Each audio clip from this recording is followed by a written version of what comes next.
आपल्या स्वर्गीय संतोष भैया देशमुख यांच्या चरणी प्रथम विनम्र अभिवादन करतो. याच्यानंतर राजे बोलणार आहेत. एकाना सुद्धा जागा सोडायचं नाही, कारण त्यांनी उलट केलं. ते म्हणले आधी राजे बोलणार मग मी बोलणार. बाबा, मी राजगादीचा सन्मान करतो ना, मी आधी कसं बोलणार, नंतर कसं बोलणार राजाची. मी जास्तीच बोलणार नाही. मी काय करतोय, काय करणार आहे यापेक्षा माझ्या समाजानं काय ठरवलंय हे माझ्यासाठी महत्वाचं. मी हटणार नाही, हे तुम्हाला शब्द दिलेला आहे, त्यात मी मागे सरकणार नाही. पण एक सांगतो, तुमच्या गोताळ्यात पहिलेच बसलो मी. लयच खेसा खेशी तुमच्या. आमचं राहिलं बाजूला, म्हणताच काही काही अण्णा तर बोलता बोलता म्हणले तुम्हाला जे ट्रोल करीत होते तेच मला करते. पण अण्णा, मला जे ट्रोल करीत होते त्यांच्या आईला घोडे लावित होतो मी काचा का.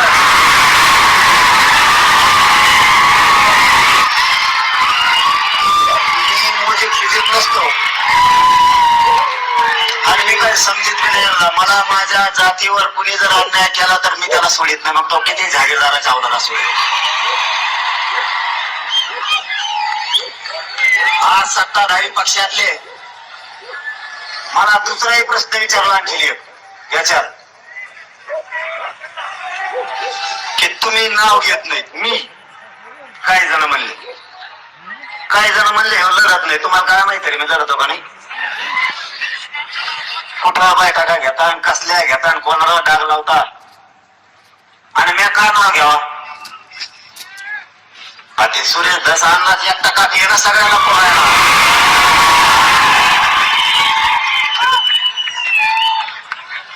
मराठ्यांना एक जाहीरपणानं सांगतो, एवढंच बोलणार आहे मी, याच्या पुढचं बोलणार. जो आमदार, जो खासदार, जो समाजाचा एखादा सामाजिक कार्यकर्ता समाजाच्या बाजूने बोलत असेल, मग तो भाजपचा असू द्या, नाही तर काँग्रेसचा असू द्या, नाही तर बेसरमाचा असू द्या, नाही तर शिवसेनेचा असू द्या, त्याच्या बाजूने ठामपणानं इथून पुढच्या काळात जातीच्या सगळ्या लोकांनी त्याच्या बाजूने उभारायचं. मग तो कोणाचा असू द्या. आपलं वैयक्तिक जर काही असेल तर त्यानंतर बघू.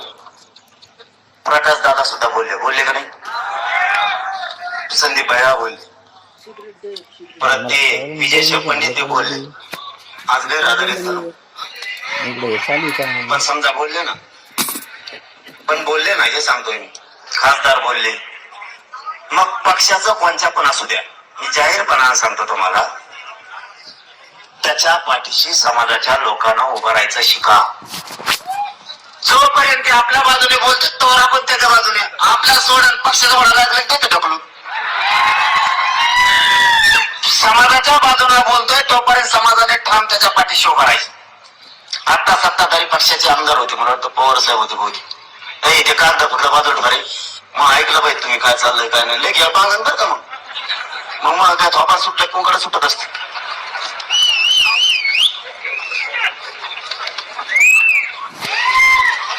पवार साहेब बोलले, नाही आवडणार रे पवार साहेब. आणि मला का पाठ नाही का काय का ते नाव बोलणारे ते बोलले. ते असं म्हणले, आरोपी अटक होत मागे सरकारणार नाही. सरकार तुमच्या मागं कुठं सरकार, सरकार तुमचं सगळं पुढं तुमचं. त्यात नवीन एसपी आलं ते तर कसं लोकल धरतं म्हणून बरं आहे. मला माहित नाही बघणार कधी सुद्धा तर धरून त्या कसा कसा आणतोय सगळे. माझी एक विनंती आहे आजच्या दिवशी, त्याच्यामुळे मी जास्त बोलणार नाही म्हणतो. सत्ताधारी पक्षाचे पण इथे, विरोधीचे पण इथे, राजे साक्षीला हे सुद्धा सत्ताधारी पक्षाचे पाटील साहेब सुद्धा लयच मोठे हो का. तुम्ही एक काम करा, तुम्हीच मुख्यमंत्र्याकडे जा, त्यांना म्हणा हे लोक जेवढे जेवढे यादीवर नाव आहे ते पुण्यामध्ये टाका, टेन्शनच भेटलं ना. कशाला मोर्चे करायचे, मोर्चेच कशाला करायचे. विरोधी पक्ष बी जा आणि सत्ताधारी पण जा. या बीडच्या मोर्चाच्या वतीनं तुमच्या खांद्यावरती जबाबदारी, जेवढे आमदार गोळा करा तेवढे करा, विरोधी पक्षाचे सत्ताधाऱ्याचे, आणि मुख्यमंत्री साहेबांकडे जाऊन बसा आणि त्यांना सांगा जेवढे नावं घेतले ते सगळे अटक करा. त्यांच्या मागची हाका काय म्हणते का ती धरा, हाकी नसली ती धरा.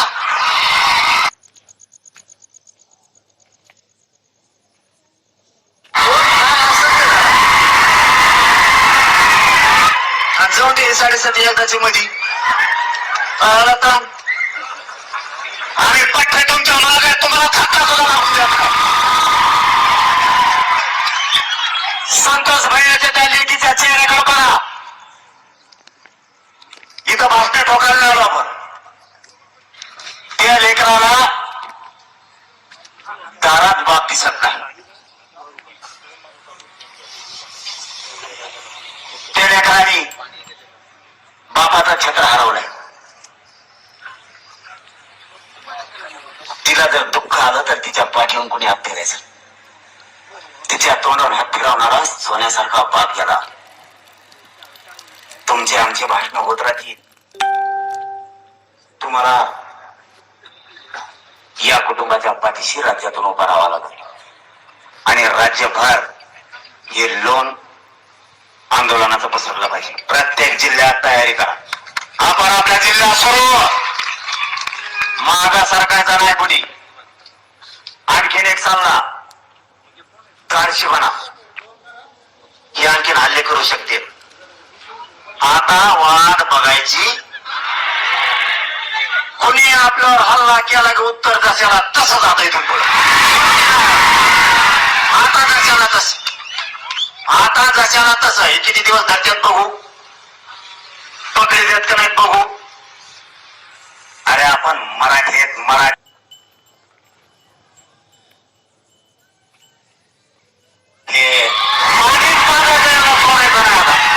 आता पाणी पाठायचं. आणि एकदा यावेळेस पट्ट्या बोलतो ना करीत असतो. तुम्हाला माहिती आहे मग आपला कसा कसा आहे बोलतो ना, मग ते आपण करत असतो. आणि आज जबाबदारी तुमच्या खांद्यावर दिली म्हणून मी बोललो नाही. आज जोडून सांगतो तुम्हाला सगळ्या मुख्यमंत्र्याकडे जा, त्याला सांगा हे उचलून टाका. कोण कोण येत ना हे करा. हे सापडणं काय मोठी गोष्ट नाही. एकही शब्द मुख्यमंत्र्याला बोलणार नाही जनतेसमोर संवाद. जर नाही धरलं मी कसा घोडे येऊन बरं का तुमच्या पायावर हात लावून सांगतो. या लेकराचं तोंड नाही बघू शकत तुम्ही. तुमचा नेता आमचा दुश्मन नाही आणि विरोधी पक्ष हे काय सासरे नाहीत आमचे.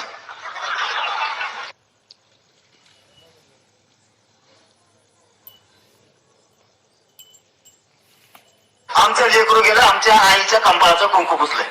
त्या लेकराचं तोंड सुद्धा बघू वाटत. कोणताही मराठ्याचा नेता, ओबीसीचा नेता जर मराठ्यांच्या बाजूने उठला तर मराठ्यांनी त्याचे पाठराखण करून संरक्षण करून त्याच्या पाठीशी खंडर मारायचे. उपकार विसरायचे नाही. पण पुढच्या काळात सावध राहा. आरोपी सापडणं काय मोठी गोष्ट नाही. अरे आमची अशी फजिती गेली. आमचे फुलं टाकणारे लोकांवर सुद्धा गुन्हे दाखल केले. आमचा एक पोरग मुंबईत 8 महिने होते. काय केलं तर कमेंट टाकली. कमेंट बोललं असेल काही. आणि तुम्हाला खून केलेले आरोपी सापडत नाही. ही किती मोठी गोष्ट, ही किती मोठी गोष्ट आहे. साधे 160 चे पोरं सुद्धा 107 म्हणजे सहज विषय 154च्या नोटीसमध्ये सुद्धा नेऊन बसवले. तुम्हाला आरोपी सापडत नाही. सरकारवर आहे. सरकार गोरगरिबांना न्याय देणार का नाही. संतोष भैयाचा हत्या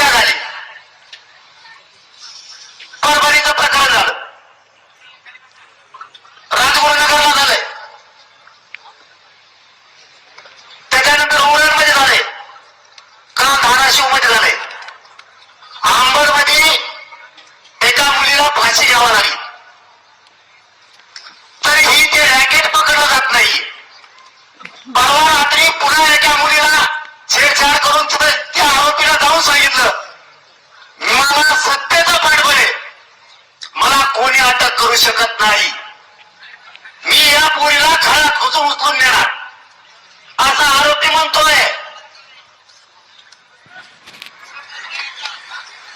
मग जर हे मुख्यमंत्र्यांच्या हातात सत्ता येऊन अधिकार येऊन जर मराठ्यांना न्याय मिळत नसला आणि तुम्ही जातीयवादी मंत्री जर पोचणार असला तर आम्हाला दंडुके हातात घ्यावा लागणार आहे.